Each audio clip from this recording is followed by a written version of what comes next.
പാവാട ബലൂൺ പോലെ പൊങ്ങി വരും. അപ്പൊ ഇത് പൊങ്ങി വരാണ്ടിരിക്കാൻ വേണ്ടിയിട്ട് നമ്മളിവിടെ കെട്ടും പാവാടയുടെ. അപ്പൊ ഇത് എന്ത് പറ്റിച്ചാൽ എന്റെ കാല് കെട്ടിൽ കുടുങ്ങിപ്പോയി. അപ്പൊ ഞാൻ ഈ താഴോട്ട് പൊക്കോണ്ടിരിക്കും, എനിക്ക് മേളിലേക്ക് എന്റെ കാല് സ്റ്റക്ക്, അപ്പൊ എനിക്ക് മേളിലേക്ക് വരാൻ പറ്റുന്നില്ല. ഇത് ഞാനൊരു പ്രോ സ്വിമ്മറും അല്ല, ഞാൻ ആ സിനിമയ്ക്ക് വേണ്ടി കുറച്ച് പഠിച്ചിട്ടേ ഉള്ളൂ.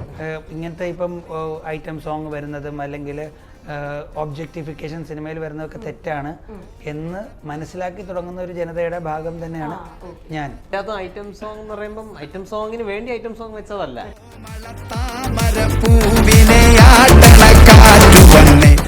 പറയുകയാണെങ്കിൽ ഞാനൊക്കെ വലിയൊരു ഫാനാണ് കേട്ടോ ആ ഒരു ഫിലിം മേക്കിംഗ്. ഡിഫറെന്റ് ആയിട്ടല്ല, എനിക്ക് തോന്നുന്നു ചേട്ടന്റെ മറ്റേ തിരുവനന്തപുരം തിരുവഞ്ചപുരം സ്ഥലത്തിന്റെ പേര് മാറ്റി പിടിക്കുന്ന ഒരു സംഭവം ഉണ്ടെന്ന് തോന്നുന്നല്ലേ? ലോവർ കടവന്തറ, അപ്പർ മാൻഹാട്ടൻ എന്നൊക്കെ പറയുന്നല്ലോ, US പറയുന്നത്. അതുപോലെ അങ്ങനെയൊക്കെയാണ്. ഫസ്റ്റ് എന്തായാലും കൃഷാന്തിന്റെ ഫിലിമിൽ പാർട്ട് ആവണം എന്നുള്ളതാണ്. പക്ഷെ പിന്നെ അതിന്റെ പ്ലോട്ടും അല്ലെങ്കിൽ സ്ക്രിപ്റ്റ് വായിക്കൊക്കെ ചെയ്യുമ്പോൾ എനിക്ക് ഈക്വലി അട്രാക്റ്റഡ് ആണ്. ഒക്കെ വന്നപ്പോഴത്തേക്ക് ഇപ്പൊ എന്ന് വെച്ച് കഴിഞ്ഞാൽ ഓൺലി ഡെർത്ത് ഈസ് ദറ്റ് നമ്മുടെ ഡാറ്റ കളക്ട് ചെയ്യുന്നതും നമ്മൾ സാധനങ്ങൾ വാച്ച് ചെയ്യുന്നത് നമ്മുടെ ഇമാജിനേഷൻ മാത്രമേ ഇപ്പോൾ ലിമിറ്റ് ഉള്ളൂ.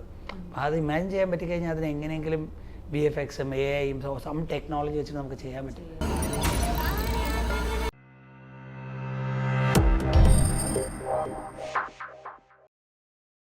ഹായ്, ഹലോ, നമസ്കാരം. ജാങ്കോ സ്പേസിൻ്റെ പുതിയൊരു എപ്പിസോഡിലേക്ക് എല്ലാവർക്കും സ്വാഗതം. ഞാൻ കിങ്ങിണി.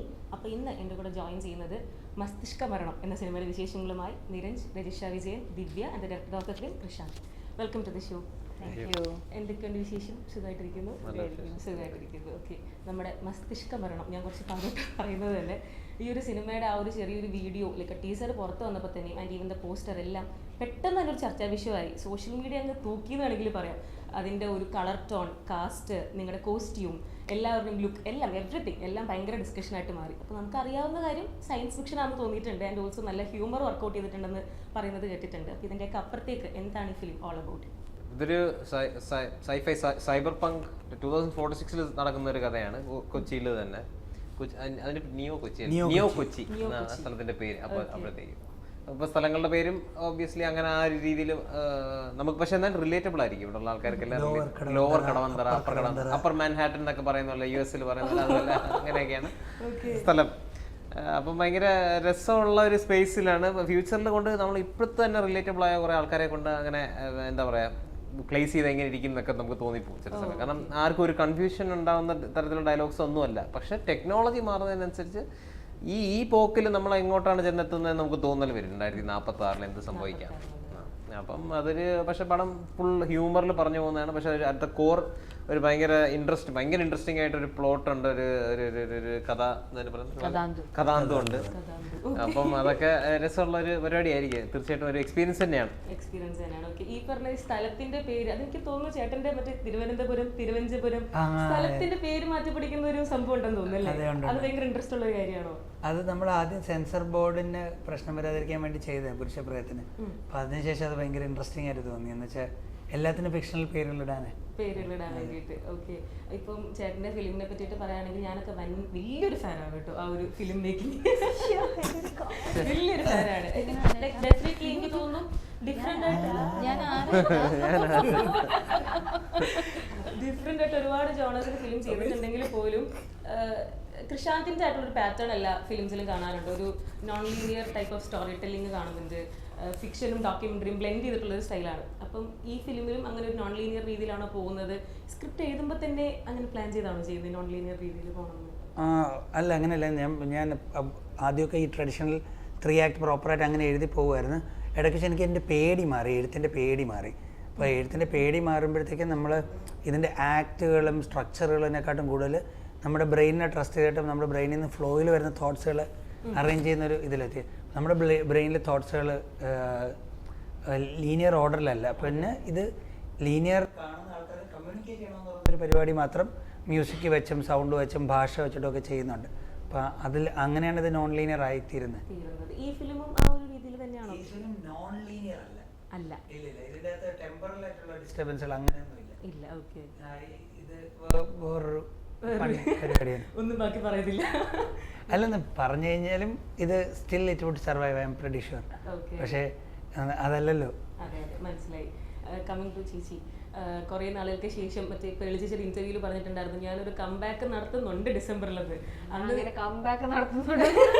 അടുത്ത സിനിമ ഏതാ എന്ന് ചോദിച്ചപ്പോ ഞാൻ first പറഞ്ഞു. അത്രേ ഉള്ളൂ. ഞാൻ അങ്ങനെയൊന്നും ഞാൻ എവിടെ പറഞ്ഞു comeback ചേച്ചി ചോദിക്കുന്നത് തന്നെയാണ് എന്താണ് കംബാക്ക് എന്ന് ചോദിക്കുമ്പോൾ ഉടനെ വരുന്നുണ്ട് രജിഷ എവിടെ പോയി? രജിഷ എല്ലാ മാസവും കമ്പാക്ക്. എവിടെ പോയി? ഓക്കെ. അപ്പം ഈ എനിക്ക് തോന്നുന്നു കോസ്റ്റ്യൂം വൈസ് നോക്കുകയാണെന്നുണ്ടെങ്കിൽ ചേച്ചിയുടെ ആ ഒരു കോസ്റ്റ്യൂമാണ് ഭയങ്കര ചർച്ചയായിട്ട് മാറിയത്. ഒരുപാട് ആൾക്കാരത് പോസിറ്റീവായിട്ട് എടുത്തെങ്കിൽ പോലും കുറച്ച് ആൾക്കാരുണ്ടല്ലോ ഭയങ്കര റബ്ബിഷായിട്ട് ചെയ്യുന്നതും. അപ്പം ഈ ഒരു ഫിലിം എങ്ങനെയാണ് നോക്കിക്കാണുന്നത്, എങ്ങനെയാണ് ഇതിലേക്ക് എത്തിയത്? ഞാൻ വിചാരിക്കുന്നത് നമ്മൾ എന്ത് ചെയ്താലും നല്ലത് പറയുന്ന ഒരു സെക്ഷൻ ഓഫ് സൊസൈറ്റി ഉണ്ടാവും, മോശം പറയുന്ന ഒരു സെക്ഷൻ ഓഫ് സൊസൈറ്റി ഉണ്ടാവും. എല്ലാവർക്കും അവരുടേതായ ശരിയും അവരുടേതായ തെറ്റുകളുമാണ്, അപ്പോൾ അവരുടെ കാഴ്ചപ്പാടുകളാണ്. എനിക്കെന്ന് പറഞ്ഞാൽ ഫോർ മീ എൻ്റെ പ്രൈമറി പ്രയോറിറ്റി എന്ന് പറഞ്ഞാൽ സിനിമയാണ്. സിനിമയ്ക്ക് അനുയോജ്യമായ കാര്യങ്ങൾ, അല്ലെങ്കിൽ ഈ സിനിമ കമ്മിറ്റ് ചെയ്യാൻ നിൽക്കരുത്. അപ്പോൾ നമ്മളൊരു സിനിമ കമ്മിറ്റ് ചെയ്താൽ പിന്നെ അതിനോട് 100% കമ്മിറ്റ്മെൻറ്റ് കാണിക്കുക, അതിന് ആവശ്യമുള്ള എല്ലാം. അപ്പം അതിന് വേണ്ടിയിട്ടാണ് ആ വെയിറ്റ് ലോസ് ചെയ്തതും. അതെ അതെ. ഇപ്പം ഞാൻ ബോക്സിംഗ് എന്ന് പറഞ്ഞാൽ ഞാൻ അജൈലാവാൻ വേണ്ടി കുറച്ച് സ്പോർട്സ് പഠിക്കാൻ പോയതും, അല്ലെങ്കിൽ ഈ ഡാൻസിന് വേണ്ടി ഈ ഡാൻസ് കളിക്കാൻ അറിയാത്ത ഞാൻ എന്നെ കൊണ്ട് പറ്റുന്നതിന് പരമാവധി അതായത് ഈ എഫേർട്ട് എല്ലാം എടുത്തത് ഈ സിനിമയിൽ ഞാൻ അഭിനയിക്കുമ്പോൾ ഒരു പോയിന്റ് പോലും ഡയറക്ടർക്ക് വേറെ ആരെങ്കിലും വെച്ചാൽ മതിയായിരുന്നു എന്ന് തോന്നരുത്. അദ്ദേഹത്തിന്റെ വിഷന് അതേ യൂസ് ചെയ്ത ടൂളായ ഞാൻ എന്നെ കൊണ്ട് പറ്റുന്നതിന് 100% കൊടുക്കുക. ആൻഡ് അൾട്ടിമേറ്റ്ലി അദ്ദേഹം ഇത് ആർക്കാണ് പ്രസന്റ് ചെയ്യുന്നത്, വിച്ച് ഇസ് ഓഡിയൻസിനും ഇത് വർക്ക് ആവുക എന്നുള്ളതാണല്ലോ. അപ്പം ക്യാരക്ടർ ഡിമാൻഡ് ചെയ്യുന്ന എല്ലാ കാര്യങ്ങളും ചെയ്യാൻ റെഡിയാവുന്ന ഒരാൾക്ക് അത്രയും, പിന്നെ എന്താണെന്ന് പറയുക, നമ്മൾ അത്രയൊക്കെ എക്സ്പ്ലോർ ചെയ്യാൻ റെഡി ആയാലും ഇത്രയും ഡിഫറെൻ്റ് ആയിട്ടുള്ള ഇത്രയും സാറ്റിസ്ഫാക്ഷൻ നമുക്ക് തരുന്ന സാധനങ്ങൾ നമുക്ക് കിട്ടത്തുള്ളൂ. ഇപ്പം ഞാൻ ഡെയിലി പാലാരിവട്ടം വരെ മാത്രം ട്രിപ്പിന് പോയിക്കൊണ്ടിരുന്ന എനിക്ക് ഒരിക്കലും മേഘാലയ ട്രിപ്പ് പോയതിൻ്റെ എഫക്റ്റ് അറിയാൻ പറ്റത്തില്ല. You understand madam? അല്ലെ എവറസ്റ്റ്. സോ നമ്മൾ ആ ഒരു റിസ്ക് എടുത്ത് നമ്മൾ ആ എഫേർട്ട് എടുക്കുമ്പോഴാണ് നമുക്ക് കൂടുതൽ സാറ്റിസ്ഫാക്ഷൻ കിട്ടുന്നത്. I just feel I'm plain lucky ഇങ്ങനെ ഒരു സിനിമയും കഥാപാത്രം എന്നെ തേടി വന്നു എന്നുള്ള, പിന്നെ അതിനു വേണ്ട എല്ലാം ചെയ്യാം എന്നുള്ളതാണ്. ആൻഡ് പിന്നെ അത് ഞാൻ ഭയങ്കര ബ്ലെസ്ഡ് ആണ്, ഭയങ്കര എസ്തെറ്റിക്കലി അത് കവർ ചെയ്തു എന്നുള്ളതാണ്. അപ്പൊ നമ്മൾക്ക് ചെയ്യുന്ന ഇപ്പൊ ഈ സിനിമയിൽ ഐറ്റം ഡാൻസ് ഉണ്ട്, ഈ സിനിമയിൽ ഫൈറ്റ് ഉണ്ട്, ഈ സിനിമയിൽ എന്താ പറയാ റൊമാൻസ് ഉണ്ട്, അല്ലെങ്കിൽ ത്രില്ലർ ഉണ്ട്, എല്ലാം ഉണ്ടെങ്കിലും നമ്മളിത് എങ്ങനെ വിഷ്വലി എങ്ങനെ വരുന്നു എന്നുള്ളതും ആസ് എൻ ആർട്ടിസ്റ്റ് നമുക്കതൊരു ഭയങ്കര ഇമ്പോർട്ടൻ്റ് ആയിട്ടുള്ള ഒരു കാര്യമാണല്ലോ. അപ്പം ആ വിഷൻ കൃഷാന്തിന്റെ ഉള്ളിൽ നേരത്തെ ഉണ്ട്. നമ്മളുടെ അടുത്ത് നേരത്തെ വന്ന് കഥ പറയുമ്പോഴേ, and he's great at sketching, story board ഉണ്ട്, സ്കെച്ച് വരയ്ക്കുമ്പോൾ നമുക്കിത് കാണിച്ചു തരും വിത്തൗട്ട് ഷോയും. അപ്പം നമുക്ക് ഭയങ്കരമായിട്ടുള്ള ക്ലാരിറ്റി നമ്മൾ ആവശ്യപ്പെടാതെ തന്നെ അദ്ദേഹം നമുക്ക് ഇങ്ങനെ തന്നുകൊണ്ടിരിക്കും. അപ്പോൾ അത് ഭയങ്കര ഇൻട്രസ്റ്റിംഗ് ആണ്. പിന്നെ ആ വിഷ്വൽ സൈഡ് പുൾ ഓഫ് ചെയ്യാൻ വേണ്ടി ഒരു അൺബിലീവബിൾ ടീമിന് അദ്ദേഹം അസംബിൾ ചെയ്തിട്ടുണ്ട്. അതിൽ പകുതി ടീം അദ്ദേഹം തന്നെയാണ്. അതായത് ഞാൻ പറഞ്ഞ എഡിറ്റർ, ആർട്ട് ഓർ ലുക്ക് ചെയ്യുന്നത്, script that he's doing. And then he got like somebody like Prayag to do the cinematography, അല്ലെങ്കിൽ Varkey to do the music, Divya work, Ashwath Varkala, പലരെയും അദ്ദേഹം എനിക്ക് ഈ കഥ പറയാൻ ഇവരൊക്കെ സെറ്റ് ആവുമെന്ന് തോന്നിയ ഒരു കൂട്ടം ആൾക്കാരെയും കൊണ്ട് വരുമ്പോഴത്തേക്കും നമുക്ക് ആ ഔട്ട്പുട്ട് കിട്ടുന്നുണ്ട്. അപ്പൊ ഞാൻ ഇന്നൊരു ഡ്രസ്സ് ഇട്ട് വരുമ്പോ എന്നെ കാണുമ്പോ എനിക്കിനോ ഇത് ഞാനാണോ, ഭയങ്കര ഹാപ്പി. ഞാൻ ഭയങ്കര ഹാപ്പിയാണ് അതില്. എനിക്ക് അറിയില്ല ഇത്രയും ഞാൻ ഹാപ്പി ആവുമെന്ന് ഞാൻ ശരിക്കും വിചാരിച്ചിട്ട് പോലുമില്ല. അതായത് ഇൻ ദ സെൻസ് എനിക്കിത് പുൾ ഓഫ് ചെയ്യാൻ പറ്റുമെന്ന് ഞാൻ വിചാരിച്ചിട്ടില്ല. ചെയ്തതിൽ ഏറ്റവും ചാലഞ്ചിങ് ആയിട്ടുള്ള റോൾ ഇത് തന്നെ ഡെഫിനറ്റ്ലി ആണ് ഇതുവരെ ചെയ്തത്. ഡെഫിനറ്റ്ലി ആണ്. ഓക്കെ. ചേട്ടന് ഈ സിനിമയിലേക്ക് ഇപ്പം കാസ്റ്റുകളുടെ ലുക്ക് വൈസ് ഒക്കെ നോക്കുമ്പോൾ ഭയങ്കര ഡിഫറൻസ് ആണല്ലോ. അപ്പൊ ലുക്ക് ടെസ്റ്റ് ഒക്കെ നടത്തിയാണോ ഇവർ എടുത്തത്? ഇപ്പൊ ഈ കോസ്റ്റ്യൂം കാര്യങ്ങളൊക്കെ എങ്ങനെയായിരുന്നു? അങ്ങനെ ലുക്ക് ടെസ്റ്റിനെക്കാട്ടും കൂടുതൽ ഞാനും ദിവ്യയും കൂടെ, എൻ്റെ കോസ്റ്റ്യൂം ഡിസൈനറും ഞാനും കൂടെ നമ്മൾ കുറേ അങ്ങോട്ടും ഇങ്ങോട്ടും ബൗൺസ് ചെയ്തു. അപ്പോൾ അവർക്ക് അതിൻ്റെ സെൻസിബിലിറ്റി കിട്ടി, അവരുടെ റിസർച്ച് ചെയ്തു. രജിഷയുടെ സൈഡിൽ നിന്ന് റിസർച്ച് ചെയ്തിട്ട് നമുക്ക് കുറേ ഡോക്യുമെൻറ്റേഷൻ ഒക്കെ തന്നു. അതും നമ്മളെ ഉൾക്കൊള്ളാൻ നോക്കി. പിന്നെ ഇത് വർക്ക് ചെയ്യുന്നില്ലാത്തത് മനസ്സിലാക്കാൻ ദൈവം സഹായിച്ച് നമ്മുടെ ആപ്റ്റിറ്റ്യൂഡ് ഇപ്പം അവിടെയാണ് നിൽക്കുന്നത്. എപ്പോൾ വേണോ മാറാം, പക്ഷേ right now we are able to judge whether it will work or not. അപ്പം അങ്ങനെ കുറേ സ്ഥലത്തൊക്കെ ഫീഡ്ബാക്സും, പിന്നെ ഇത് ടൈം ക്വാളിറ്റി ട്രയാങ്കിളിൽ തന്നെ പോകുന്നത്, ടൈമും ക്വാളിറ്റിയും മണി ട്രയാങ്കിളിൽ തന്നെ എല്ലാ ഡിസിഷൻസും എടുത്തു പോകുന്നത്. അപ്പം അങ്ങനെ എടുത്തുപോയി. പിന്നെ look test thanks to AI നമുക്ക് പല ലുക്ക് ടെസ്റ്റുകളും കുറേ കൂടെയൊക്കെ നമുക്ക് എളുപ്പത്തിലൊക്കെ ചെയ്യാൻ പറ്റും. സോ നമുക്ക് കോസ്റ്റ്യൂമിൻ്റെയൊക്കെ ഒരു ഐഡിയ ഒക്കെ വന്നു കഴിഞ്ഞാൽ ഫുൾ ആംബിയൻസ് ഒക്കെ ഇമേജ് സ്കെച്ചസ് ഒക്കെ അപ്ലോഡ് ചെയ്തിട്ട് AI-ലൊക്കെ അതിൻ്റെ സ്കെച്ചൊക്കെ കിട്ടും. അപ്പോൾ നമുക്ക് തന്നെ അറിയാം ഇതാണ് വരേണ്ടത്. നമ്മുടെ ബെഞ്ച് മാർക്ക് ഓൾറെഡി സെറ്റായി, പിന്നെ അത് അച്ചീവ് ചെയ്യുന്ന അങ്ങനെ പ്രോസസ്സ് ഉണ്ടായിരുന്നു ഈ പ്രാവശ്യം. ഇപ്പോൾ എ ഐ പറ്റി പറഞ്ഞുകൊണ്ട് ചോദിക്കാം കേട്ടോ. ഇപ്പം റീസെൻ്റ്ലി ഒരു വലിയൊരു സൂപ്പർ സ്റ്റാറിൻ്റെ ഒരു സിനിമയുടെ ട്രെയിലറിൽ ജെമിനയുടെ ഒരു ഇത് വന്നത് ഒരു ഇഷ്യൂ ആയിട്ടുണ്ടായിരുന്നല്ലോ. പിന്നെ റിമൂവ് ചെയ്ത് വീണ്ടും വന്നു. അപ്പം നമ്മൾ മാനുവലി ചെയ്യുന്ന ഒരു ഫിലിം മേക്കിംഗ് പ്രോസസ്സിൽ ഈ എ ഐയുടെ ഒക്കെ ഒരു ഇമ്പോർട്ടൻസ് എത്രത്തോളം ഇപ്പം ഉണ്ടാവുന്നുണ്ട്? ഇപ്പം എനിക്ക് VFX-ഉം അതിൻ്റെ ഇതിൻ്റെയൊക്കെ ചെറിയ ചെറിയ കറക്ഷൻസും അല്ലെങ്കിൽ സൗണ്ടിൽ ചെറിയ നോയ്സ് മാറ്റുന്നതൊക്കെ AI സഹായിക്കുന്നത് ഭയങ്കര ഇഷ്ടമാണ്. കാരണം എന്ന് വെച്ച് കഴിഞ്ഞാൽ അത്, പക്ഷേ എനിക്ക് AI സ്വന്തമായിട്ട് സിനിമ ഫുൾ ഉണ്ടാക്കുന്ന ഒരു വിഷമം തന്നെയാണ്. പക്ഷേ I think that is how technology evolve ചെയ്യും. ഫൈനലി ദർ വിൽ ബി, നമുക്ക് ചെന്നിട്ട് നമുക്ക് എനിക്കിന്ന് കാണാൻ ഒരു ഇച്ചിരി അഡ്വഞ്ചറുള്ള മൂവിയാണ് നെറ്റ്ഫ്ലിക്സ് കാണാൻ ഇഷ്ടം, അല്ലെങ്കിൽ എന്ന് പറയുമ്പോൾ നെറ്റ്ഫ്ലിക്സ് നമുക്ക് വേറെ എന്തൊക്കെ വേണം, എനിക്ക് അതിൻ്റെ അകത്തൊരു നല്ലൊരു ആക്ട്രസ് വേണം, പിന്നെ അതിൻ്റെ അകത്ത് എനിക്ക് ഒരു ഫൈറ്റ് വേണം ട്രെയിനിൻ്റെ അകത്ത് എന്ന് പറയുമ്പോൾ ഇത് ക്രിയേറ്റ് ചെയ്ത് നമുക്ക് ഫിലിം തരുന്നൊരു ഒരു സ്പേസ് നോട്ട് വെരി ഫാർ ആണ്. എൻ്റെ ലൈഫ് ടൈമിൽ തന്നെ അത് നമ്മൾ അച്ചീവ് ചെയ്യും. അപ്പം അതിനെ നമ്മൾ ഡിനൈ ചെയ്തിട്ട് ഒരു കാര്യവുമില്ല. ഓക്കെ, അപ്പം കമ്മിങ് ടു ചേച്ചി, ഇപ്പോൾ ഫിലിം ചൂസ് ചെയ്യുന്ന കാര്യത്തിലാണെങ്കിലും ചെയ്തിട്ടുള്ള സിനിമകളൊക്കെ ആണെങ്കിലും വളരെ ഡിഫറെൻ്റ് ആയിട്ടാണ് ഫീൽ ചെയ്യാറ്, ക്യാരക്ടേഴ്സും ഒക്കെ ആണെങ്കിലും. ഇപ്പോൾ ഞാൻ ഇതുപോലെ കണ്ടിട്ടുണ്ട്, സ്ക്രിപ്റ്റ് വായിക്കുന്ന സമയത്ത് തന്നെ കരിഞ്ഞു പോയിട്ടുള്ള സിനിമകളെ പറ്റിയിട്ടും ഒക്കെ പറയുന്നത് കേട്ടിട്ടുണ്ട്. സ്ക്രിപ്റ്റ് വായിച്ചപ്പോൾ തന്നെ ഞാൻ കരിഞ്ഞു, എനിക്ക് ആ റോള് ചെയ്യണം എന്ന് ആഗ്രഹം തോന്നി എന്നൊക്കെ പറഞ്ഞത്. അപ്പോൾ ഈ ഒരു ഫിലിമിലേക്ക് വന്നപ്പം സ്ക്രിപ്റ്റ് ആണോ, ഇല്ലെങ്കിൽ ഈ പറഞ്ഞ പോലെ പ്രശാന്തിൻ്റെ ഫിലിമിൽ വരിക എന്നുള്ളത് എല്ലാവർക്കും ഭയങ്കര ആഗ്രഹമുള്ളൊരു കാര്യമാണ്. അപ്പോൾ അങ്ങനെ എന്താണ് ഈ ഫിലിമിലേക്ക് ചേച്ചിയെ അട്രാക്ട് ചെയ്തൊരു ഫാക്ടർ? ഫസ്റ്റ് എന്തായാലും കൃഷാന്തുമായിട്ടൊരു ഫിലിമിൽ പാർട്ടാവണം എന്നുള്ളതാണ്.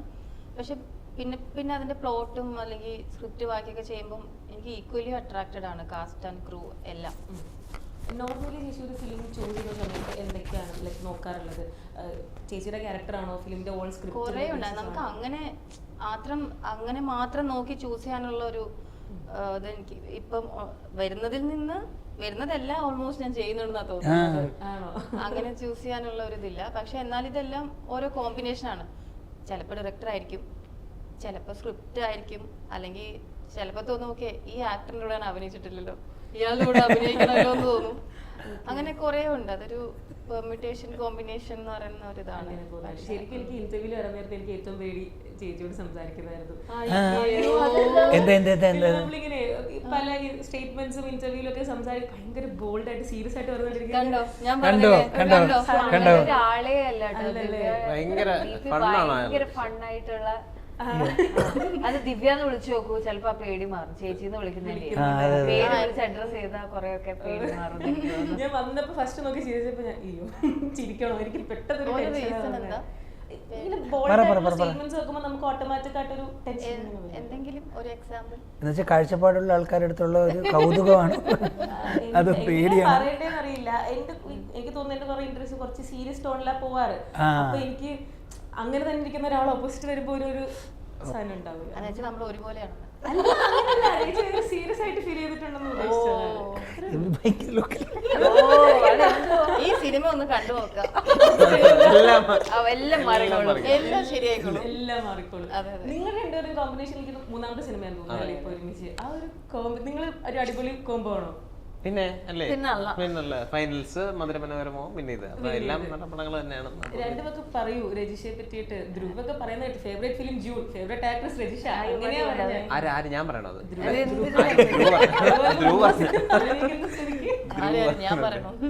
പാവം പുള്ളിനെ പഠിപ്പിച്ചിട്ടതാ, ഇങ്ങനെയൊക്കെ പറഞ്ഞാലേ ഇവിടെ ശരിയാവുള്ളൂ, പടം ഇവിടെ കേരളത്തിൽ ഓണമാക്കി ഇങ്ങനെയൊക്കെ പറയണമെന്നൊക്കെ പറഞ്ഞ് പറ്റിച്ചാണ് വിട്ടത്.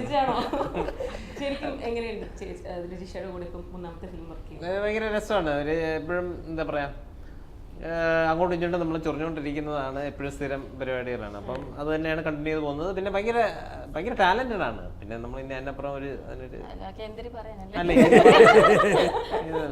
ഗൂഗിൾ പേന്റെ സൗണ്ട് കിട്ടും, എന്താണ് ഫോൺ വിടുന്നുണ്ടൊക്കെ.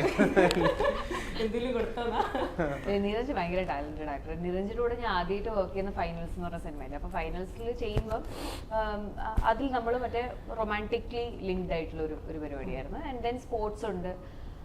നിരഞ്ജ് ആ സമയത്ത് എടുത്തൊരു ഹാർഡ് വർക്ക്, കാരണം അതിൻ്റെ ഒരു സെക്കൻഡ് ഹാഫിൽ നിരഞ്ജന് ഒരു ട്രാൻസ്ഫോർമേഷൻ ഉണ്ട്. അപ്പോൾ ഇത് നമ്മൾ ഫസ്റ്റ് ഹാഫിൽ എടുക്കണം ആ ട്രാൻസ്ഫോർമേഷൻ. അപ്പം ഭയങ്കര ഹാർഡ് വർക്കിംഗ് ആയിട്ടുള്ളൊരു ആക്ടർ, ടാലൻറ്റഡും കൂടി ആകുമ്പോഴത്തേക്ക് ഇത് രണ്ടും പോരാ, ഇനി ഒരു കോമ്പിനേഷനിൽ ഒരു സാധനം കൂടെ വരണം എന്നുള്ളൊരു സാധനമുണ്ട്, വിച്ച് ഇസ് ലക്ക്, റൈറ്റ്?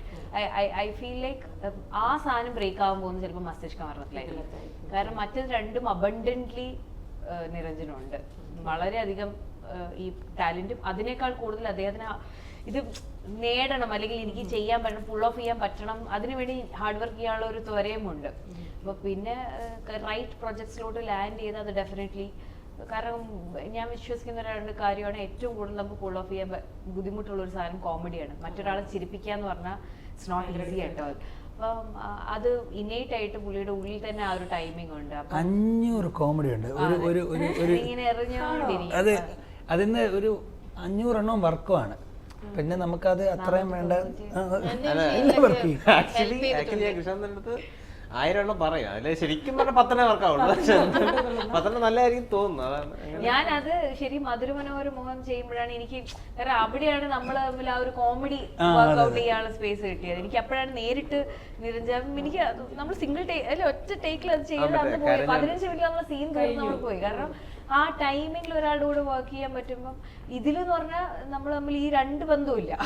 ആദ്യത്തെ 2 സിനിമയായിട്ട് ഒരു ബന്ധമില്ലാത്ത എൻറ്റയർലി ഡിഫറെന്റ് ആയിട്ടുള്ള 2 ക്യാരക്ടേഴ്സാണ്. And he has done a brilliant job in it. ഈ ആവാസവ്യൂഹം കേട്ടോ ഞാൻ നിന്നെ കുറിച്ച് ഡിഫറെന്റ് ടൈറ്റിലാണ്. കുറച്ച് ലക്കമുണ്ട്. പിന്നെ ഞാൻ സെർച്ച് ചെയ്യാറുണ്ട്. അത് ആദ്യത്തെ പ്രാവശ്യം എനിക്ക് ഉത്സാഹ ഇതിഹാസം എന്ന് പറഞ്ഞ ടൈറ്റിൽ ഇട്ടപ്പം, ഉത്സാഹ ഇതിഹാസം എന്ന് പറഞ്ഞൊരു ടൈറ്റിൽ Z5 ചെയ്തിട്ടപ്പോഴത്തേക്കും എന്തോ ഐ ഫെൽ ദാറ്റ് നമ്മൾ ക്വിക്ക്ലി മാർക്കറ്റിംഗ് ടൈറ്റിൽസ് കൊടുക്കുന്നത് ആണ് യൂഷ്വലി എല്ലാവർക്കും വർക്ക് ആവുന്നത്. അപ്പം in order to make you unique identity have some literature in your title, അങ്ങനെ അതിനെ പിറകെ അതെ അതെ. ചേട്ടൻ ഇപ്പൊ മറ്റേ 4.5 ഗ്യാങ് സിനിമയിൽ പറയുന്നുണ്ടല്ലോ, പൊളിറ്റിക്കൽ കറൻസും രസവും ഒരുമിച്ച് പോരട്ടെ, അങ്ങനെയുള്ള പരിപാടികളൊക്കെ സിനിമയിലും ചെയ്യാറുണ്ടോ? ഈ പൊളിറ്റിക്കൽ കറൻസും രസവും കൂടി ഒരുമിച്ച് വരുന്ന രീതിയിൽ. ഇതിലിപ്പോ ഐറ്റം സോങ് ഒക്കെ ഉണ്ടല്ലോ, ഐറ്റം സോങ് ഒക്കെ ഉണ്ട്. അപ്പം ഞാൻ ഒരു ഐറ്റം സോങ് വിരോധിയൊന്നും അല്ലെങ്കിലും ഒബ്ജക്ടിഫിക്കേഷൻ്റെ ഒക്കെ സാധനങ്ങളിൽ സെൻസിറ്റീവായി കൊണ്ടിരിക്കുന്ന ഒരു ജനതയുടെ ഭാഗമാണ് ഞാൻ. അധ്വാനിക്കുന്ന ജനസമൂഹത്തിന്റെ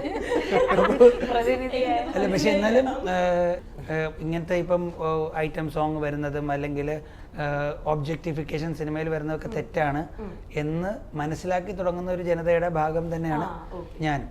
പക്ഷേ അറ്റ് ദ സെയിം ടൈം ഇതിന് ഒന്നും ഭയങ്കര വില കൊടുക്കണ്ട ഒന്നിനും. കാരണം എന്ന് വെച്ച് കഴിഞ്ഞാൽ കുറേ കോർപ്പറേറ്റ്സും കുറേ ഗവൺമെൻറ്റും കുറേ ആൾക്കാരും ചേർന്ന് നമ്മുടെ ലൈഫെല്ലാം കൺട്രോൾ ചെയ്തിട്ട് പോകുന്നൊരു പരിപാടിയാണിത്. അപ്പോൾ ഇതിൻ്റെ ഇടയിൽ നമുക്ക് എൻ്റർടൈൻമെൻറ്റ് എങ്ങനെ വേണോ ആക്കാമെന്നൊക്കെ ഉള്ള വേറെ റെവല്യൂഷനും കൂടെ വന്ന്. പൊളിറ്റിക്കൽ കറക്റ്റൊന്നും അല്ല മൈ ഫിലിംസ് ഓർ എനിത്തിങ്. എനിക്ക് പിന്നെ ഞാനും ഇവോൾവ് ചെയ്തുകൊണ്ടിരിക്കുകയാണ്. അപ്പം പല കാര്യങ്ങളും ഞാൻ പിന്നെ തിരിഞ്ഞു നോക്കുമ്പോഴാണ് അയ്യോ ചെയ്യേണ്ടത്, ഇനിയിപ്പോൾ അത് ആരും അറിയാതിരുന്നാൽ മതി എന്നൊക്കെ വിചാരിക്കുന്നു. ഇതിന്റെ അകത്ത് ഐറ്റം സോങ് എന്ന് പറയുമ്പോൾ ഐറ്റം സോങ്ങിന് വേണ്ടി ഐറ്റം സോങ് വെച്ചതല്ല, വളരെ ഭയങ്കരമായിട്ട് അത് ഓക്കെ. ഈ ഡയലോഗ്സ് ഒക്കെ ചേട്ടൻ്റെ ഫിലിംസിലെ ഡയലോഗ്സ് ഒക്കെ നമുക്ക് ഇങ്ങനെ പെട്ടെന്ന് ചിരിയും വരും, ഒന്ന് ചിന്തിക്കുകയും ചെയ്യുന്ന രീതിയിലൊക്കെ. ഇപ്പം മറ്റേ സിനിമ കൊള്ളായിരുന്നു, ഫസ്റ്റ് ഹാഫ് കൊള്ളായിരുന്നു, ഫസ്റ്റ് ഹാഫ് 2 വട്ടം കണ്ടു, ഈ സാധനങ്ങളൊക്കെ അതെ, ദാറ്റ് ഈസ് കംപ്ലീറ്റ്ലി ജഗദീഷ് സാറിൻ്റെ. നമ്മുടെ ഒരു സാറിൻ്റെ സിനിമ ഞാൻ കണ്ടിട്ടുണ്ട്, ഫസ്റ്റ് ഹാഫ് പോരാ എന്ന് പറയുമ്പോഴത്തേക്കും ജഗദീഷ് സാർ നോട്ട് എണ്ണിക്കൊണ്ടിരിക്കുന്നു എന്നാണ് സ്ക്രിപ്റ്റിൽ. നമ്മളൊന്നും വിചാരിച്ചില്ല അദ്ദേഹം എന്നാൽ ഫസ്റ്റ് ഹാഫ് 2 പ്രാവശ്യം കണ്ടാൽ മതി എന്ന് പറഞ്ഞു. ആ ജഗദീഷ് സാർ അപ്പോൾ അപ്പോൾ ഞാൻ ലൈക്ക് ഓ മൈ ഗോഡ്. എന്നിട്ട് ഞാൻ ചിരിച്ചു. എന്നിട്ട് ഞാൻ വിചാരിച്ചു ഇപ്പം അയാൾ സീരിയസ് ആയിട്ട് സഞ്ജുവും ചിരിച്ചു, ശ്രീനാഥൻ ചിരിച്ചു. എന്നിട്ട് നമുക്ക് അങ്ങനെ എടുത്തു. അപ്പം വേറെ ഷോട്ടിൽ ഞാനും മറ്റേ ഇങ്ങനെ ഭയങ്കര സീരിയസ് ആയിട്ട് ചാടി പൈസ ചിരിച്ചു. അപ്പം ഈ ജഗദീഷ് സാറിന് എത്രത്തോളം ഇത് ഇമ്പ്രവൈസ് ചെയ്യണമെന്നുള്ള ഒരു script, because is a film maker and script റൈറ്ററാണ്. ഇപ്പം മെറ്റീരിയൽ കാണുമ്പോഴത്തേക്കും തന്നെ എൻ്റെ മെറ്റീരിയലായിട്ടൊക്കെ കണക്ട് ചെയ്യാൻ പറ്റുന്ന ഒരു സീനിയർ ആക്ടർ ഉണ്ടെന്നൊക്കെ പറയുന്നത് ഭയങ്കര റെയറാണ്. അത് ഭയങ്കര പാടാണ് അത് കണക്ട് ചെയ്യുന്നത്. വെച്ചാൽ for that they have to be young at heart, for they have to watch a lot of films. അവർ ഇതിൻ്റെ മാത്തമാറ്റിക്സ് അല്ലെങ്കിൽ ഇതിൻ്റെ എക്കണോമിക്സും ഇതിൻ്റെ രീതിയിലൊക്കെ മാത്രം കാണുന്ന ഒരു ആക്ടറായി കഴിഞ്ഞ് കഴിഞ്ഞാൽ ഈ സീനിൽ ഇങ്ങനത്തെ ഒരു ഹ്യൂമർ വർക്ക് ചെയ്യാൻ പോലും പറ്റത്തില്ല. കാരണം നമുക്ക് പോകണം, അടുത്ത ഉദ്ഘാടനത്തിന് പോകണം, അത് കഴിഞ്ഞിട്ട് നമുക്ക് അടുത്ത സെറ്റിൽ പോയിട്ട് മറ്റേ ബാക്കിൽ നിന്നിട്ട് ജയ് വിളിക്കണം എന്ന് പറയുന്നൊരു ആക്ടേഴ്സ് വരുമ്പോഴത്തേക്കും പാടാണ് എനിക്ക്. അപ്പോൾ ജയ് സാർക്ക് അങ്ങനെയല്ല, is given me so much. അപ്പോൾ അതുകൊണ്ട് ഇങ്ങനത്തെ ജോക്സുകൾ വർക്കാവും. അപ്പോൾ ഇതിൽ ഇപ്പോൾ കാലത്തിലുള്ളതല്ലേ തമിഴ് ഇതിൻ്റെ അകത്ത് അങ്ങനെ ഒരു ഡയലോഗ് ഉണ്ട്. അല്ല ഇവർക്ക് വിഷ്ണു അഗസ്തിയൊക്കെ ഒരു ഡയലോഗ് കൊടുത്തപ്പോൾ അത് അങ്ങനത്തെ ഒരു ഡയലോഗ് പറയാമോ പറഞ്ഞോട്ടെ എന്ന് പറഞ്ഞാൽ, പക്ഷേ ദാറ്റ് എൻവയോൺമെൻറ്റിൽ അങ്ങനത്തെ ഡയലോഗ്സ് വരുമ്പോഴത്തേക്കും നമുക്ക് നല്ല അറിയാം. അത് ബേസിക്കലി ഈ സ്പേസിൻ്റെ ഒരു ഗുണം കൂടെയാണ്. ഓക്കെ. ഇപ്പം സാറ് ഭയങ്കര ക്രിയേറ്റീവായിട്ട് സിനിമകൾ ചെയ്യുന്നതാണ്. ഇപ്പം ഞാൻ സാറിൻ്റെ ഇൻ്റർവ്യൂ ആണ് നടക്കുന്നത് പറഞ്ഞപ്പോൾ ഞാൻ സെൻട്രൽസാണ് പഠിച്ചത്. അപ്പോൾ എൻ്റെ ഫ്രണ്ട്സ് ഗ്യാങ്ങിലുള്ള എല്ലാവർക്കും ഭയങ്കര സന്തോഷം. ആണോ ആണോ ആണോ ഭയങ്കര ഫാൻസ്. ശരിക്കും ഞങ്ങൾ എല്ലാവരും ഭയങ്കര fans. Thank you so much. ഇപ്പോൾ സിനിമ തിയേറ്ററിൽ തന്നെ കാണണം. ഉറപ്പായിട്ടും കാണുന്നതായിരിക്കും. ഫാനാണെങ്കിൽ അത് ചെയ്ത് വെച്ചാൽ നമ്മളവിടെ വെയിറ്റ് ചെയ്യും. ഏത് കോളേജിലാണ് പഠിക്കുന്നത്? ഞാൻ ഇപ്പോൾ കഴിഞ്ഞു പഴശ്ശിരാജ കോളേജ്. അല്ല, എൻ്റെ ബേസിക്കലി എൻ്റെ ഫിലിംസ് ഫോളോ ചെയ്യുന്ന ആൾക്കാരുടെ പ്രശ്നം എന്ന് വെച്ച് കഴിഞ്ഞാൽ ഇത് ടെലഗ്രാമിൽ ഇറങ്ങിയാൽ പോലും അവർ കാണത്തില്ല.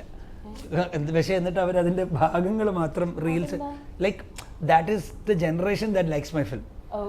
അപ്പോൾ അവർക്ക് ഭയങ്കര ഇഷ്ടമാണ് ഫിലിം. പക്ഷേ അത് റിസൾട്ടായിട്ട് വന്ന് അത് എന്തായാലും വരും. കാരണം ഇവരൊക്കെ ഏൺ ചെയ്ത് പൈസ ഉണ്ടാക്കി തിയേറ്ററിൽ പോകുന്ന സമയം വരെ സിനിമ ലാസ്റ്റ് ചെയ്യണമെങ്കിൽ നമുക്ക് നല്ല സിനിമയാണ്. പോകുന്നുണ്ട്. ഇപ്പൊ ഞാൻ പറഞ്ഞപ്പോൾ തന്നെ എന്നോട് പറഞ്ഞ ഡയലോഗ് ചോദിക്കാൻ പറഞ്ഞ കാര്യമാണ് എങ്ങനെയാണ് ഇത്രയും ജെന്യുവിൻ ഫാൻസ് എന്തൊക്കെയോ ചോദിക്കാൻ പറഞ്ഞ കാര്യം എങ്ങനെയാണ് ഇത്രയും ക്രിയേറ്റീവ് ആയിട്ട് ഒരു ഐഡിയ പോകുന്നുള്ളത്. ഇപ്പം ഫോർ എക്സാമ്പിൾ നമ്മുടെ മാർട്ടിൻ സ്കോർസെസിയുടെ ഒരു കോട്ട് ഉണ്ട്, ദ മോസ്റ്റ് എന്തായിരുന്നു ഞാൻ മറന്നുപോയി, the most personal is the most creative എന്ന് പറഞ്ഞിട്ട്. എനിക്ക് തോന്നുന്നു ആ ഒരു കൈൻഡ് ഓഫ് രീതിയിലാണ് ചേട്ടനും സിനിമകൾ ചെയ്യുന്നത് ഫീൽ ചെയ്തിട്ടുണ്ട്. ചേട്ടന് ഭയങ്കര പേഴ്സണൽ ആയിട്ടുള്ള തോട്ട്സ് ഒക്കെ വെച്ചിട്ടാണ്. അങ്ങനെ തന്നെയാണോ? അതെ അതെ അതെ അങ്ങനെ അങ്ങനെ അത് ബേസിക്കലി ഞാൻ ഇതിൻ്റെ വാട്ട് സെൽസിന് പകരം ഹൗ ടു സെൽ എന്ന് പറഞ്ഞൊരു മെറ്റീരിയൽ ആലോചിക്കും എപ്പോഴും. അപ്പം എൻ്റെ ഒരു മെറ്റീരിയലുണ്ട്, ഇതിനെ എങ്ങനെ വിൽക്കാം എന്നാണ് ആലോചിക്കുന്നത്. അല്ലാതെ വിറ്റ് പോകുന്ന ഇതാണ്, ഇതിൻ്റെ അകത്തോട്ട് എങ്ങനെ എനിക്കൊരു സാധനം, അങ്ങനെയല്ല തിരിച്ചാലോചിക്കുന്നത്. അപ്പോൾ അത് കാരണം എൻ്റെ തോട്ട്സുകൾക്ക് ഭയങ്കര ഫ്രീഡം ആയിട്ട് തന്നെ ആദ്യം ഒരു സ്റ്റേജ് വരും മെറ്റീരിയൽസൊക്കെ. പിന്നെ അതിനെ പാക്കേജ് ചെയ്ത് സെയിൽസ് മോഡിലോട്ട് ആക്കുന്നതാണ് കാണുന്നത്. അത് ഈ സെയിൽസ് എന്ന് പറയുന്ന ഒരു ഫാക്ടറും കൂടെ മാറുകയാണെങ്കിൽ ചിലപ്പോൾ ഭയങ്കര വേറെ എന്തെങ്കിലുമൊക്കെ സംഭവങ്ങൾ വരുമായിരിക്കും. ചേട്ടൻ ഈ പറഞ്ഞ പോലെ ഏതെങ്കിലും ഒരു കോട്ട് ഭയങ്കരമായിട്ട് ഇൻഫ്ലുവൻസ്ഡ് ആയിട്ടുള്ളതുണ്ട്. ഇപ്പൊ ഞാൻ ഈ പറഞ്ഞതാണ് എനിക്കത് മറ്റേ പാരാസൈറ്റിന്റെ ഡയറക്ടർ ഓസ്കാർ വെനുവിലൂടെ പറഞ്ഞ ഒരു ഡയലോഗാണ് ഇതാണ്. എനിക്ക് if you can imagine something it can be short എന്ന് ക്യൂബ്രിക്ക് പറഞ്ഞ സാധനം. അത് അപ്പം ഒക്കെ വന്നപ്പോഴത്തേക്ക് ഇപ്പോൾ എന്ന് വെച്ച് കഴിഞ്ഞാൽ ഓൺലി ഡെർത്ത് ഈസ് ദറ്റ് നമ്മുടെ ഡാറ്റ കളക്ട് ചെയ്യുന്നതും നമ്മൾ സാധനങ്ങൾ വാച്ച് ചെയ്യുന്നത് നമ്മുടെ ഇമാജിനേഷൻ മാത്രമേ ഇപ്പോൾ ലിമിറ്റുള്ളൂ. അത് ഇമാജിൻ ചെയ്യാൻ പറ്റിക്കഴിഞ്ഞാൽ അതിന് എങ്ങനെയെങ്കിലും VFX AI സം ടെക്നോളജി വെച്ചിട്ട് നമുക്ക് ചെയ്യാൻ പറ്റും. അതെനിക്കൊരു നല്ല രസമുള്ള കോട്ടായിട്ട് തോന്നി. ഓക്കെ. ഇപ്പോൾ ഈ സെല്ല് ചെയ്യുന്ന കാര്യം പറഞ്ഞല്ലോ, അപ്പോൾ നമ്മളിപ്പോൾ OTT ആണ് ചേട്ടൻ ഫിലിംസ് ചെയ്തുകൊണ്ടിരുന്നത്, ഇപ്പം വരികയാണ് തിയേറ്ററിൽ വരികയാണ്. അപ്പോൾ ഒരു ഫിനാൻഷ്യലി കൊമേഴ്ഷ്യൽ ആസ്പെക്ട്സ് എങ്ങനെയാണ് ബാലൻസ് ചെയ്യുന്നത്? അല്ലല്ല, like I have always made money from my films. എല്ലാത്തിനും ഞാൻ പൈസ ഉണ്ടാക്കിയിട്ടുണ്ട്. പിന്നെ ഈ പൈസ ഉണ്ടാക്കുന്നതിൻ്റെ അങ്ങനെയല്ല,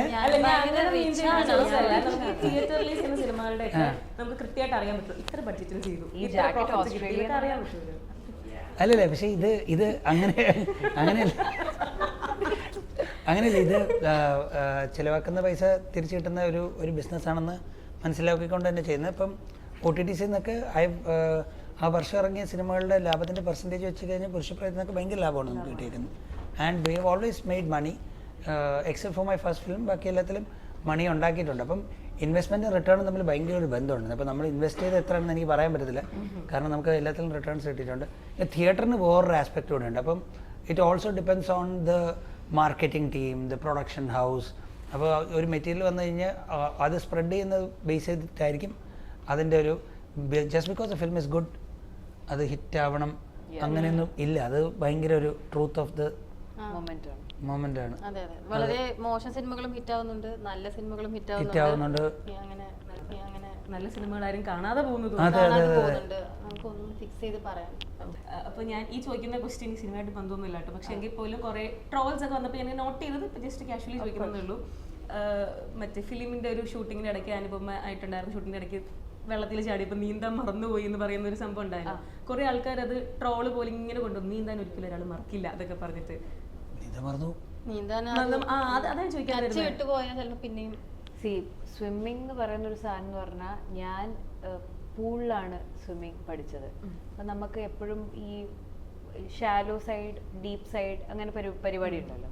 അപ്പം എനിക്കൊന്ന് ഞാനൊരു 4 വർഷം മുന്നേ എങ്ങാനുമാണ് ഞാൻ ഈ സ്വിമ്മിങ് പഠിച്ചു. ഞാൻ ആ പടത്തിന് വേണ്ടി പഠിച്ചു. പിന്നെ ഞാൻ സ്വിം ചെയ്തിട്ടേ ഇല്ല, ഞാൻ സ്വിമ്മിങ് പോയില്ല.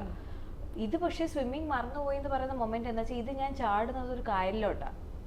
ഓക്കെ, ഇതൊരു സ്വിമ്മിംഗ് പൂളിലോ ഒരു വാട്ടറോ എന്നല്ല, ഇതൊരു ഫുൾ കൺട്രോൾ സ്പേസ് അല്ലേ, ഇതൊരു ട്രാൻസ്പെറന്റ് അല്ല. എക്സാക്ട്ലി, ഇത് ട്രാൻസ്പെറന്റ് ഒന്നുമല്ല. ഇത് പോകും.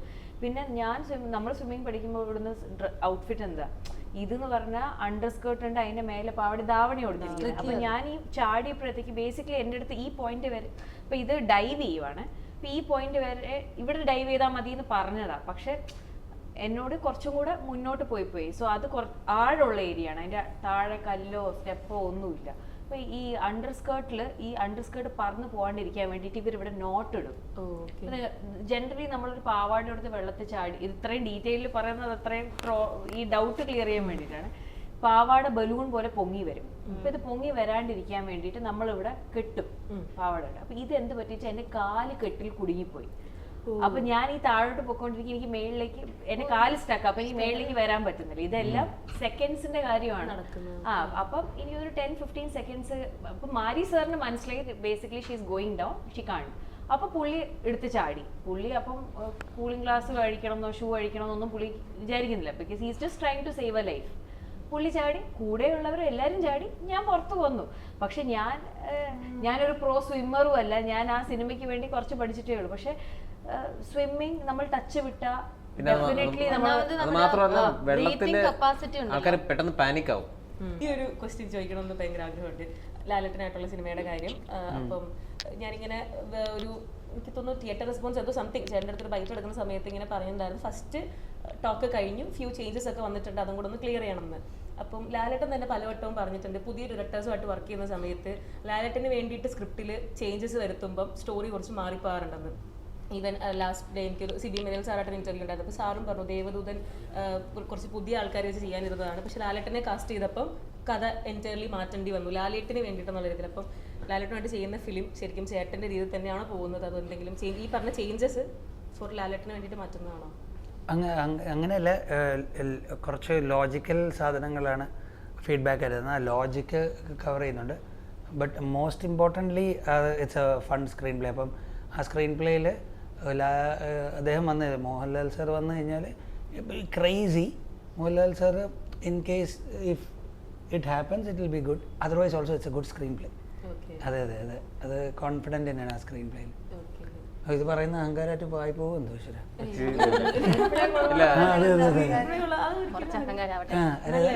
സ്ക്രീൻ പ്ലേ കാരണം ലാൽ സാർ പറഞ്ഞ കറക്ഷൻസിന് വേണ്ടി ഞാൻ പോയി സ്ക്രീൻ പ്ലേ ചെയ്യുന്നപ്പോഴത്തേക്കും ലാൽ സാർ പറഞ്ഞ കറക്ഷൻസിലല്ല ഞാൻ എത്തിയത്. I could change the entire narrative of the film into something very interesting. അപ്പോൾ അതാണ് മാജിക്. അതല്ലേ മാൻ? അതെ അതെ, അതൊക്കെ ക്രേസി ഗുഡായിരുന്നു. Okay fine. അപ്പോൾ എന്തായാലും നമ്മൾ ഇന്റർവ്യൂ വൈൻഡ് അപ്പ് ചെയ്യുന്നതിന് മുന്നേ വീണ്ടും ചേട്ടനടുത്ത് തന്നെയാണ് ഒരുപാട് ഈ പറയുന്ന ലൂസിഫർ പോലത്തെ മധുരാജ പോലത്തെ സിനിമകളൊക്കെ കാണാൻ ഭയങ്കര ഇഷ്ടമുള്ളതാണെന്ന് പറഞ്ഞിട്ടുണ്ട്. പക്ഷെ ചേട്ടൻ ചെയ്യുന്ന സിനിമകളൊക്കെ വളരെ ഡിഫറൻസ് ആണ്, ആ ഒരു പാറ്റേണേ അല്ല. അപ്പം ഒരു ഇഷ്ടമുള്ള 5 മലയാളം സിനിമ പറയുമോ? ഭയങ്കരമായി ഇഷ്ടമുള്ള. എനിക്ക് ഭയങ്കര ഡിഫറെന്റ് ടേസ്റ്റ് ആണ്. താഴ്വാരം ഭയങ്കര ഇഷ്ടമാണ്. എനിക്ക് പാളങ്ങൾ ഭയങ്കര ഇഷ്ടമാണ്. കൊടിയേറ്റം ഗോപി സർ അഭിനയിച്ച പാളങ്ങൾ ഭയങ്കര ഇഷ്ടമാണ്. പിന്നെ ഭൂതക്കണ്ണാടി ഭയങ്കര ഇഷ്ടമുള്ള സിനിമ. പിന്നെ ഇപ്പോൾ ലേറ്റസ്റ്റായിട്ട് ഞാൻ മലയാളത്തിൽ എനിക്കിപ്പോൾ എക്കോ ഭയങ്കര ഇഷ്ടപ്പെട്ടു. ലൈക്ക് എനിക്ക് പെട്ടെന്ന് ഓർമ്മ വരുന്നത് ഇത്രയൊക്കെ അല്ല, വേറെ കുറേ ഉണ്ട്.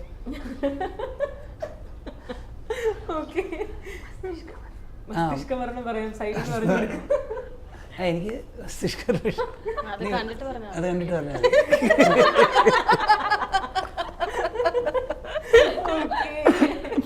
അപ്പൊ എന്തായാലും നമുക്ക് കൺക്ലൂഡ് ചെയ്യാം. കുറച്ച് ടൈം അല്ലായിരുന്നുള്ളൂ. കുറെ ക്വസ്റ്റ്യൻസ് സാറിൻ്റെ അടുത്തൊക്കെ എല്ലാവരുമായിട്ട് ഉണ്ട്. ഞാൻ പറഞ്ഞു എനിക്ക് ചേട്ടന്റെ ഫസ്റ്റ് ഫിലിമാന്ന് തോന്നുന്നു ബ്ലാക്ക് ബട്ടർഫ്ലൈസ്. ആ സമയത്ത് ഭയങ്കര ഇഷ്ടമായിരുന്നു. അങ്ങനല്ല, അന്ന് കൊച്ചാണല്ലോ ചേട്ടനും ടീനേജ് അങ്ങനെയല്ല, ടീനേജ് ചെയ്യുന്നതാണല്ലോ. അപ്പം അങ്ങ് ചേട്ടൻ്റെ അടുത്തും കുറേ ക്വസ്റ്റ്യൻസ് ഉണ്ട്. ഈ പറഞ്ഞ പോലെ എല്ലാവരുടെ അടുത്തും ഇഷ്ടംപോലെ ഉണ്ട്. പക്ഷെ ടൈം കുറവാണ്. എന്തായാലും ഈ സിനിമയുടെ സക്സസ് ഒക്കെ സെലിബ്രേറ്റ് ചെയ്യുമ്പോൾ വീണ്ടും ഒരു കോൺവെർസേഷൻ ഒക്കെ കിട്ടാൻ ഇന്റർവ്യൂ പ്ലാൻ ചെയ്യണം. ഓക്കെ, അപ്പൊ എന്തായാലും താങ്ക്സ് ഫോർ ജോയിനിങ്. അടിപൊളിയാവട്ടെ. Thank you so much.